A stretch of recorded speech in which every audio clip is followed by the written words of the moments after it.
Xin chào tất cả mọi người và chào mừng mọi người đã đến với kênh YouTube của mình. Trong tập đầu tiên ngày hôm nay thì mình muốn nói về 10 thứ mà có thể là mọi người không biết về đất nước New Zealand. Ok, bắt đầu nhé.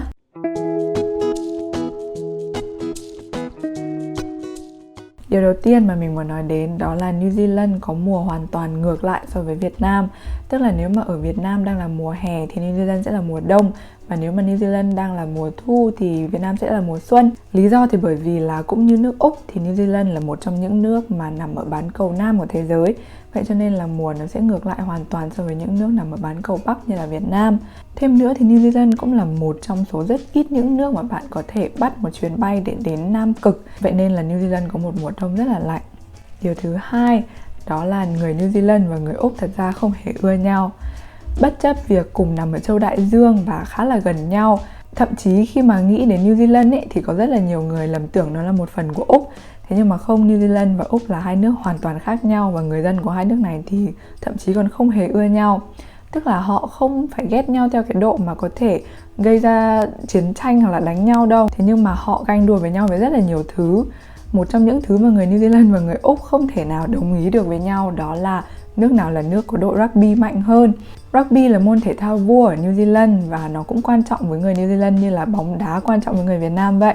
Mỗi khi mà đội tuyển rugby quốc gia của New Zealand, đội All Blacks thi đấu thì bạn có thể chắc chắn là tối hôm đó tất cả những gì được chiếu trên TV của người New Zealand sẽ là cái trận đấu rugby đó. Một điều nữa mà người New Zealand và người Úc rất là hay cãi nhau đó là nước nào là nước phát minh ra món pavlova. Pavlova là một món tráng miệng được làm từ lòng trắng trứng, đánh bông lên, sau đó được nướng trong lò, thêm kem tươi và xếp hoa quả bên trên. Người New Zealand thì nói là người New Zealand là người phát minh ra món pavlova, trong khi người Úc thì nhận món pavlova là món truyền thống của người dân bên họ. Họ đã cãi nhau về cái việc này trong một thời gian rất là dài rồi và đến bây giờ thì vẫn chưa có bên nào thắng cả. Và mình cũng không biết là nước nào mới thật sự là nước đã phát minh ra món pavlova. Cái thứ ba mà mình muốn nói đến đó là đồ ăn vặt của New Zealand thì khá là khó ăn. Trước khi mình đi du học thì mình đã rất là tò mò và mình có lên YouTube tìm xem các cái video mà người nước ngoài ăn thử đồ ăn vặt của New Zealand và cho nhận xét ấy. Thì ai cũng nói là đồ ăn vặt của New Zealand nó khá là dị và chắc là nó chỉ hợp với khẩu vị của người New Zealand thôi. Thì mình không biết chính xác dị ở đây có nghĩa là gì cho đến khi mình sang New Zealand và tự mình thử ăn đồ ăn vặt của người New Zealand. Mình nghĩ cái lý do mà đồ ăn vặt ở đây nó chỉ hợp với người New Zealand thôi đó là bởi vì những cái gia vị của nó được thêm một cách rất là quá đà. Ví dụ như những món mặn như là bim bim, khoai tây chiên thôi chẳng hạn thì nó cũng rất là mặn ấy. Mình vốn là một người rất là thích ăn mặn nhưng mà mình cũng không thể nào ăn được quá 2 hay 3 miếng snack khoai tây chiên của New Zealand. Còn những cái món ngọt thì nó siêu ngọt. Ngọt đến khét cả cổ, ngọt nó thông lên não luôn ấy. Tầm 2 năm trước, lần cuối mà mình về Việt Nam chơi ấy, thì mình có mua rất là nhiều đồ ăn vặt ở New Zealand mang về cho anh chị em, bạn bè và người thân của mình ở Việt Nam ăn thử và xin nhận xét của họ. Thì ai cũng nói là nó rất là ngọt. Mọi người có thể tìm xem cái video đó bằng cách click vào cái kênh YouTube này của mình nha. Đấy là cái video đầu tiên của cái kênh này mà mình đã đăng cách đây 2 năm rồi. Điều thứ tư là cái cách mà người New Zealand dùng từ kiwi. Trước khi mà sang New Zealand thì mỗi khi mình nói kiwi thì ý của mình là quả kiwi và chắc là mọi người cũng như thế đúng không? Thế nhưng mà nếu mà bạn sang New Zealand và bạn dùng từ kiwi thì người New Zealand sẽ không hiểu là bạn đang nói về quả kiwi đâu, mà họ sẽ hiểu là bạn đang nói về người New Zealand.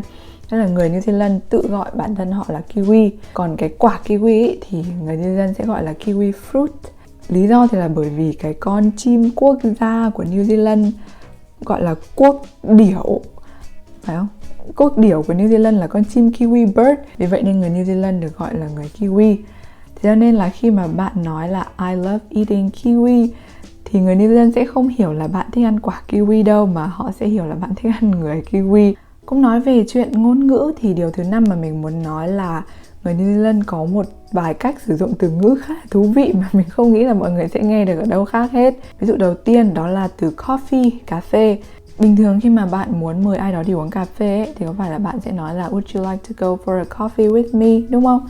Thế nhưng mà người New Zealand thì người ta sẽ không nói như vậy. Người ta sẽ nói là Are you keen on grabbing a bean with me? Cái từ bean ở đây không phải là cái từ hạt đậu bình thường, mà nó có nghĩa là coffee bean, nghĩa là cái hạt cà phê ấy. Thì đó là cách mà người New Zealand sẽ mời bạn đi uống cà phê với họ. Are you keen on grabbing a bean with me? Thêm một vài ví dụ nữa về cách dùng từ rất là kỳ lạ của người New Zealand thì khi mà họ muốn nói với bạn là họ sẽ khao bạn thì họ sẽ không nói là it's my treat mà họ sẽ nói là it's my shout. Shout như kiểu là hét lên, gào thét lên ấy, thì đấy là cái từ mà họ sẽ dùng thay cho từ treat. Và khi mà họ muốn nói về drug, tức là thuốc phiện ấy, thì họ sẽ không dùng từ drug mà họ sẽ dùng từ gear. Gear như kiểu là đồ bảo hộ bạn mặc vào trước khi mà bạn làm một cái công việc gì đấy nguy hiểm ấy, thì đó là cái từ mà họ dùng thay cho từ drug, thuốc phiện. Điều thú vị thứ 6 về đất nước New Zealand đó là người New Zealand cực kỳ thoải mái.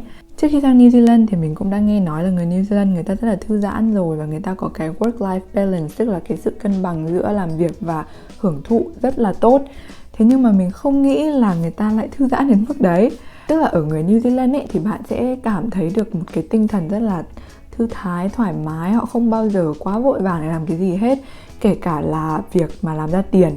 Ở bên này ấy, thì cái luật về việc sửa chữa điện máy các thứ nó rất là nghiêm. Tức là nhà nào thì cũng sẽ có một cái house insurance, tức là bảo hiểm cho nhà. Và nếu như mà bạn bị hỏng một cái vật dụng điện gì đó trong nhà và bạn tự sửa và nó dẫn đến làm hỏng mạch điện của cả gia đình, thì bạn sẽ không được công ty trả bảo hiểm cho ngôi nhà của bạn nữa. Bạn sẽ chỉ được trả bảo hiểm nếu như mà có một người thợ được chứng nhận là có thể sửa điện vào sửa cho nhà bạn, hoặc bạn tự sửa sau đó một người có chứng nhận về điện đến kiểm tra và xác nhận là ok, người ta đã xác nhận là bạn đã sửa đúng rồi. Sau đó nếu mà có chuyện gì xảy ra thì bạn mới được trả lại tiền thôi. Vậy cho nên là thời gian trước khi mà mình đi thuê nhà thì mỗi khi có hỏng hóc gì về điện hoặc là đường nước thì đều phải gọi thợ đến sửa hết, mặc dù nó rất là đắt. Thế nhưng mà cái mà làm cho mình cảm thấy khó chịu nhất về cái dịch vụ ở đây không phải là nó đắt, mà là cái sự trì trệ của người ta ấy. Nhà cũ của mình có một cái bóng đèn hỏng từ tháng 2 năm nay. Bọn mình đã gọi thợ đến sửa rồi, thế nhưng mà bác ấy mãi không đến sửa cho đến lúc cả đất nước New Zealand đi vào lockdown hồi tháng 3. Và mãi sau này đến tận tháng 7, tháng 8 gì đó thì cái bóng đèn này mới được sửa. Tức là bọn mình chịu cảnh ăn trong phòng ăn một nửa tối một nửa sáng suốt nửa năm trời liền. Tức là những cái dịch vụ ở đây người ta rất là chậm. Bạn có thể gọi cả tháng trời người ta cũng chẳng đến đâu, chứ không phải là gọi một phát được luôn như ở Việt Nam đâu. Điều thứ 7 đó là New Zealand là một đất nước nông nghiệp và nông dân ở đây rất là giàu. Trước đây thì mình chỉ nghe nói và mình biết vậy thôi, chứ mình không có tận mắt chứng kiến được cái sự giàu có của nông dân ở đây cho đến khi mà mình đến làm việc ở cái trường hiện tại. Trường mình đang làm hiện tại thì có rất là nhiều học sinh đến từ những cái gia đình mà làm nông. Tức là nhà em nào cũng có ít nhất là một cái trang trại ấy. Và gia đình các em ấy cực kỳ giàu luôn. Có rất nhiều em đã đi khắp nơi trên thế giới rồi, mặc dù là bọn nó mới 16, 17 tuổi thôi. Đi châu Mỹ, châu Âu, châu Á, đi khắp tất cả mọi nơi rồi. Có những cái nhà có 1 đến 2 cái phi cơ riêng, ô tô thì lại càng nhiều. Nói chung là khác so với Việt Nam, khi mà mọi người nhắc đến hình ảnh của người nông dân thì mọi người sẽ tự động liên hệ cái hình ảnh của người nông dân với những từ ngữ như là lam lũ, vất vả này. Còn người nông dân ở bên New Zealand thì lại thuộc vào hàng những người giàu có nhất đất nước. Điều thứ 8 đó là New Zealand có rất nhiều cừu. New Zealand là một đất nước khá là nhỏ, diện tích của nó cũng gần bằng diện tích của Việt Nam. Thế nhưng mà dân số thì thấp hơn dân số của Việt Nam rất là nhiều. Mình nhớ không nhầm thì hình như là dân số của Việt Nam gần đến 100 triệu người rồi đúng không? Trong khi New Zealand thì hình như 1-2 năm trước mới đến 5 triệu người, tức là nó bằng 1/20 dân số của Việt Nam. Và cái số lượng cừu mà đang ở New Zealand ngay bây giờ ấy thì nhiều hơn số lượng người ở New Zealand. Yep, thật sự luôn, New Zealand có nhiều cừu hơn người. Thi thoảng mình nghĩ là nếu mà có một ngày bọn cừu nó ăn phải cái gì đấy, xong là bọn nó vùng lên đấu tranh, bọn nó muốn hạ bệ con người ấy, thì bọn nó sẽ áp đảo số lượng con người mất và bọn cừu chắc chắn sẽ chiến thắng. Mình không biết tại sao mình lại nghĩ như thế nữa, nhưng mà thỉnh thoảng cái ý nghĩ đấy nó xuất hiện trong đầu mình ấy. Thật là đáng sợ. Điều thứ 9 mà mình muốn nói đến ngày hôm nay đó là New Zealand là một trong số những nước mà lái xe ở bên tay trái, tức là ngược hẳn với Việt Nam. Vậy cho nên là bằng lái xe ở Việt Nam, nếu mà muốn sang New Zealand và đổi thành bằng lái xe vĩnh viễn ở New Zealand thì bạn lại phải thi lại lái xe một lần nữa. Mình nghĩ là cái hệ thống lái xe bên tay trái này thì được người New Zealand lấy từ nước Anh. Tại vì trong quá khứ thì người Anh di cư sang New Zealand rất là nhiều. Và mình cũng không hiểu tại sao nó lại như thế nữa. Và mình cũng hay thắc mắc là không biết là lái xe bên tay trái hay là lái xe bên tay phải thì an toàn hơn. Không biết là có nghiên cứu khoa học nào đã đào sâu tìm hiểu về vấn đề này chưa nhỉ? Và cái điều thú vị thứ 10 cũng là cái cuối cùng mà mình muốn nói đến trong video ngày hôm nay, đó là New Zealand là một nước có tỷ lệ ung thư khá là cao. Mọi người chắc là rất là ngạc nhiên đúng không? Tại sao mà ung thư ở New Zealand lại cao được? Nước sạch nha, không khí sạch, đồ ăn cũng sạch, thì làm sao mà tỷ lệ ung thư lại cao được đúng không? Cái bệnh ung thư mà có tỷ lệ người mắc cao nhất ở New Zealand đó là bệnh ung thư da. Người dân ở đây thì rất là thích những cái hoạt động ngoài trời. Nghĩa là cuối tuần ấy, thì hầu hết mọi người thay vì đi vào những cái khu trung tâm thương mại hoặc đi xem phim, đi mua sắm, thì họ sẽ ra biển chơi, họ sẽ đi leo núi, họ sẽ đi chạy bộ, họ sẽ đi hiking.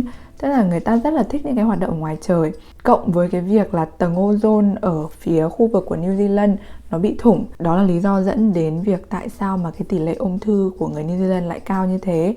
Hình như là bây giờ người ta đã phá được cái lỗ thủng ozone rồi thì phải. Thế nhưng mà New Zealand vẫn là một trong những nước mà có tỷ lệ ung thư cao nhất thế giới.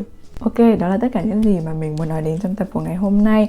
Mình mong là mình đã cho mọi người biết được một vài sự thật về New Zealand mà mọi người có thể là không biết đến trước đây.